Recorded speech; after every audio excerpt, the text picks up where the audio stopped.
ಅತಿಶಯವಾದ ಅತಿ ಶ್ರೇಷ್ಠವಾದಂತಹ ಒಂದನ್ನ ಪೂಜೆ ಮಾಡ್ತಾ ಇದ್ದೀನಿ. ಅವರೇ ಆ ಪಾಕವಾಗನ್ನಾಗಿರ್ತಕ್ಕಂಥ ಬಾಣನಂದನೆಯ ಮಹಾನುಭಾವನ ದೇವರು. ಅವರನ್ನು ನಾನು ಪೂಜೆ ಮಾಡ್ತಾ ಇದ್ದೀನಿ. ಅವರ ವಿಚಾರ ಹೇಳ್ತೀನಿ ಕೇಳಿ ಎಂಬುದಾಗಿ ಮಹಾನುಭಾವನ ವಿಚಾರ ಹೇಳ್ತಾ ಇದ್ದಾರೆ ಸಭಾಸ್ಥಾನದಲ್ಲಿ.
ಇವರು ಒಲಿದರು ಅಂದ್ರೆ ಬೇಕಾಗಿರ್ತಕ್ಕಂಥ ಭೋಗ ಭಾಗ್ಯ ಸಕಲ ಸಂಪತ್ತೆಲ್ಲವನ್ನ ನೀಡಿ ಕಾಪಾಡುತ್ತಾರೆ.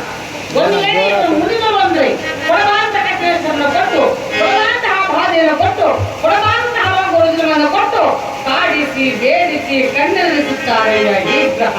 ಮಹಾರಾಜ ಒಲಿದರು ಅಂದ್ರೆ ಬೇಕಾಗಿರ್ತಕ್ಕಂಥ ಭೋಗ ಭಾಗ್ಯ ಸಕಲ ಸಂಪತ್ತೆಲ್ಲವನ್ನ ನೀಡಿ ಕಾಪಾಡುತ್ತಾರೆ. ಸರ್ವಶ್ರೇಷ್ಠ ಮಹಾನುಭಾವರು ಎನ್ನಿದೇವು ಮಹಾರಾಜ. ಎಲ್ಲ ಗ್ರಹಗಳು ಎಷ್ಟು ಕಷ್ಟಗಳನ್ನು ಕೊಡ್ತಾರೋ ಅಷ್ಟು ಸುಖವನ್ನು ಮಾತ್ರ ಕೊಟ್ಟು ಕಾಪಾಡ್ತಾರೆ. ಆದ್ರೆ ಪರಮಾತ್ಮ ಹಾಗಲ್ಲ, ಎಷ್ಟು ಕಷ್ಟಗಳನ್ನು ಕೊಡ್ತಾರೋ ಇವರು ಎಷ್ಟು ಕಷ್ಟವನ್ನು ಕೊಡ್ತಾರೋ ಆದ್ರೆ ಎರಡರಷ್ಟು ಸುಖವನ್ನು ಕೊಟ್ಟು ಕಾಪಾಡುತ್ತಾರೆ ಮಹಾರಾಜ. ಸರ್ವಶ್ರೇಷ್ಠ ಮಹಾನುಭಾವರು ಶನಿದೇವರು ಮಹಾರಾಜ. ಕಾಕವಾಹನನಾಗಿರ್ತಕ್ಕಂಥ ಬಾಲನಂದನ ಎಂಬ ಸಹೋದರ ಆ ರವಿಯ ಪುತ್ರನಾಗಿರ್ತಕ್ಕಂಥ ಈ ಮಹಾನುಭಾವರು ಶನಿದೇವರನ್ನ ನಾವು ಸಹ ಇವರಿಗೆ ಕಪ್ಪು ಎಲನ್ನ ಇಟ್ಟು, ಕಪ್ಪು ವಸ್ತ್ರವನ್ನ ಇಟ್ಟು, ಇವರಿಗೆ ಬನ್ನಿ ಪತ್ರೆಯನ್ನ ಇಟ್ಟು ಬಹಳ ಭಕ್ತಿಯಿಂದ ಇವರನ್ನು ಪೂಜೆ ಮಾಡಿದ್ದಾರೆ. ಬೇಕಾಗಿರ್ತಕ್ಕಂಥ ವರಗಳನ್ನು ನೀಡಿ ಕಾಪಾಡುತ್ತಾರೆ ಅಂದಿದ್ದಾರೆ. ಹಾಗಂದಾಗ ಮಹಾರಾಜರು ಬಹಳ ಸಂತೋಷ ಆಗುವುದು. ಆ ಸಂತೋಷಭರಿತರಾದ ಮಹಾರಾಜರು ಮಂತ್ರಿಯರ ಕಥೆ ಹೇಳ್ತಾರೆ. ಅಯ್ಯ ಮಂತ್ರಿ, ಈ ಪಂಡಿತೋತ್ತಮರಿಗೆ ಭಾರಿ ದಾನ ಕೊಟ್ಟು ಕಳಿಸಿದ್ರು. ದಾನ ಕೊಟ್ಟುಗಳಿಗೆ ಅಂತ ಹೇಳ್ಬಿಟ್ರಲ್ಲ, ಪಂಡಿತೋತ್ತಮರಿಗೆ ಆಸೆ ಆಗೋಯ್ತು. ಓಹೋ, ಅಲ್ಲೇ ಪರಮಾತ್ಮನ ಬಗ್ಗೆ ನಾನು ಹೇಳಿದ್ದೆ ಸ್ವಲ್ಪ. ಆದ್ರೆ ಇವರು ಇಷ್ಟೊಂದು ದಾನ ಕೊಡು ಅಂತ ಹೇಳ್ತಾವ್ರಲ್ಲ, ಆ ವಿಚಾರವಾಗಿ ನಾನು ಎಲ್ಲ ಹೇಳ್ಬಿಟ್ರೆ ಇನ್ನೂ ಜಾಸ್ತಿ ಕೊಡ್ತಾರೆ ನನ್ಗೆ ಅಂತ ಹೇಳಿ ಅಭಿಲಾಷೆ ಹೊಂದಿದಂತಹ ಪಂಡಿತೋತ್ತಮ ಹೇಳ್ತಾರೆ. ಮಹಾರಾಜ, ನೀವು ತಿಳಿದಿರುವ ಹಾಗೆ ಗ್ರಹವಲ್ಲ ಈ ಮಹಾನುಭಾವ. ಇವರು ಹುಟ್ಟಿದ್ದಾಗಲೇ ತಂದೆಯನ್ನು ಕೂಡ ಬಿಟ್ಟು ಬರಲ್ಲ. ಕುಷ್ಠ ರೋಗವನ್ನು ಕೊಟ್ಟಿದ್ದಾರೆ. ಐಶ್ವರ್ಯ ಕನ್ನಡಂತೆ ಕಾಣದಂತೆ ಮಾಡಿದ್ದಾರೆ. ರವಿಯ ಸಾಧ್ಯ ಕೈ ಕಾಲುಗಳನ್ನು ಹೆಡವನಂತೆ ಮಾಡಿ ಪ್ರಪಂಚದ ಯಾವುದೇ ಒಂದು ಕಾರ್ಯವನ್ನು ನಡೆಯದಂತೆ ಮಾಡಿದ್ದವರು ಈ ಮಹಾನುಭಾವರು. ನೀವು ತಿಳಿದಿರುವ ಹಾಗೆ ಅಷ್ಟು ಸುಲಭವಾದ ಗ್ರಹವಲ್ಲ. ರಾಜ ಇಟ್ಟುಕೊಂಡು ಏನಂದ್ರೆ ತಂದೆಗೆ ಕಷ್ಟವನ್ನು ಕೊಟ್ಟರೆ ಅಪ್ಪು ಮಹಾರಾಜ. ಇನ್ನು ಎರಡನೇ ಕೈಗಳೆಂದರೆ ವಿದ್ಯೆಯನ್ನು ಧಾರೆಯರಿಗೆ ಕಲಿಸುವಂತಹ ಗುರುವನ್ನೇ ಬಿಟ್ಟ ಬರಲ್ಲ. ನಿಮಿಷಾದ್ರೆ ಸೂಳಕ್ಕೆ ಆಜ್ಞಾತಿ ಬಿಟ್ಟ ಬರ ಈ ಮಹಾನುಭಾವರು. ನೀವು ತಿಳಿದಿರುವ ಹಾಗೆ ಆಶ್ಚರ್ಯವಲ್ಲ. ಸತ್ಯವನ್ನು ಹೇಳಿದ್ರು ಧರ್ಮವನ್ನು ಪರಿಪಾಲಿಸುತ್ತಾ ತಮ್ಮ ರಾಜ್ಯದ ತನ್ನ ಮಕ್ಕಳಿಗೆ ಕೂಡ ಅತಿಶಯವಾಗಿ ಸಾಕಿ ಪಡೆಸುತ್ತ ರಾಜ್ಯಭಾರ ಮಾಡಿದಂತ ರಾಜಾದಿರಾಜರಲ್ಲಿ ಆಡಿಸಿ ಬೇಡಿಸಿ ನಡೆಸಿ ರಾಜ್ಯವನ್ನೆಲೆಸಿ ಕಾಡನ್ನು ಸೇರಿಸಿ ಸತಿಪತಿಗಳನ್ನ ಬೆಳೆಸಿತ್ತು ಅನ್ನಕ್ಕೋಸ್ಕರವಾಗಿ ಬರಲ ಮನೆ ಬಾಗಿಲ ಮುಂದೆ ಕೈ ಚಾಚಿ ನಿಲ್ಲುವಂತೆ ಮಾಡಿದ್ದಾರೆ ಈ ಮಹಾನುಭಾವರು. ನೀವು ತಿಳಿದಿರುವ ಹಾಗೆ ಅಷ್ಟು ಸುಲಭವಾದ ಗ್ರಹವಲ್ಲ. ನೀವು ತಿಳಿದಿರುವ ಹಾಗೆ ಅಷ್ಟು ಸುಲಭವಾದ ಗ್ರಹವಲ್ಲ ಎಂದ ತಕ್ಷಣ ಸಿಂಹಾಸನಾರೂಢನಾಗಿ ಕುಳಿತಂತ ಮಹಾರಾಜ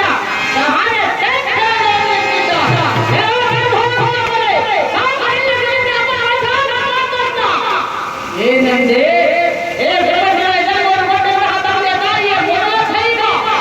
ಅಂತಹ ತಂದೆಗೆ ಕಷ್ಟವನ್ನು ಕೊಟ್ಟವರು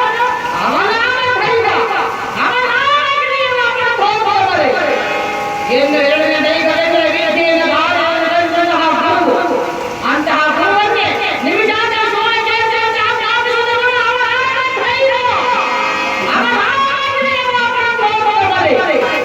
ಸತ್ಯವನ್ನು ಹೇಳಿದ ಧರ್ಮವನ್ನು ಪರಿಪಾಲಿಸುತ್ತ ತಮ್ಮ ರಾಜ್ಯದ ಮಕ್ಕಳಿಗೆಲ್ಲರೂ ಕೂಡ ಅನುನಯವಾಗಿ ರಾಜ್ಯಭಾರ ಮಾಡಿದ ರಾಜಾದಿರಾಜರನ್ನೇ ಆಡಿಸಿ ಬೇಡಿಸಿ ಕಣ್ಣೆರಡಿಸಿ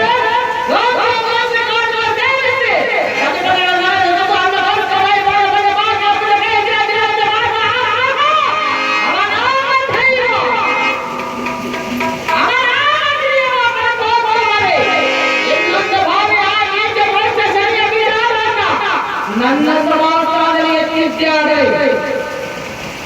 ನನ್ನ ಸಮಾಧಾನ ಎತ್ತಿದ್ದಾರೆ.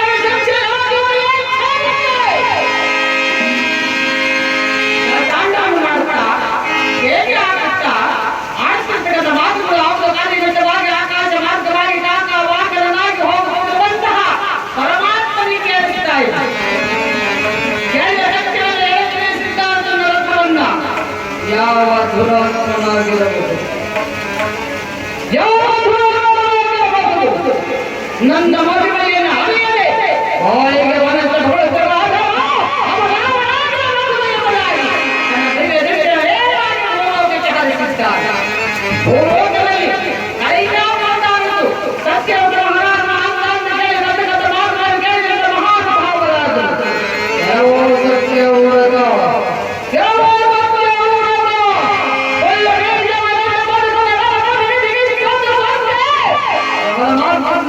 ಹೇಳ್ತಾ ಇದ್ದಾರೆ.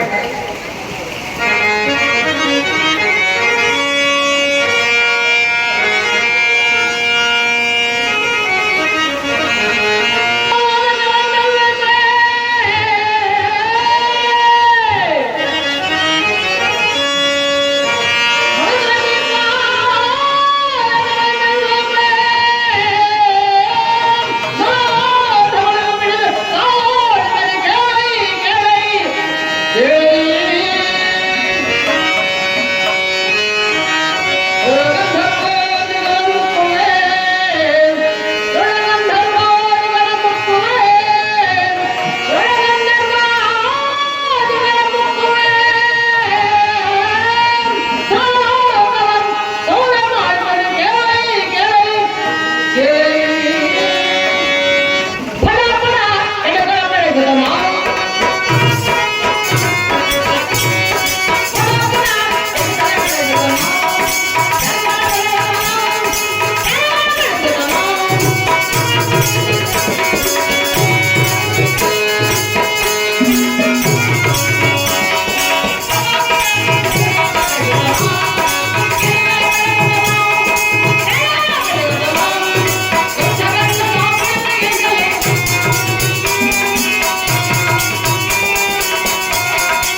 ದಟ್ಟವಾದ ಪದ ಇಲ್ಲದ ಕೈಯಿಂದ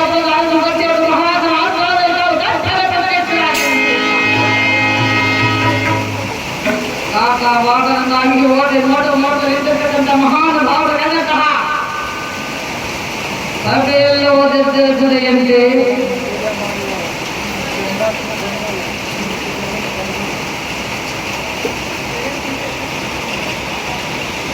ತಾವು ಭಾವಿಸಿ ಬಂದು ಮಹಾರಾಜ ಸವಾಸ ಪ್ರತ್ಯಕ್ಷರಾಗಿ ನಿಂತಿದ್ದ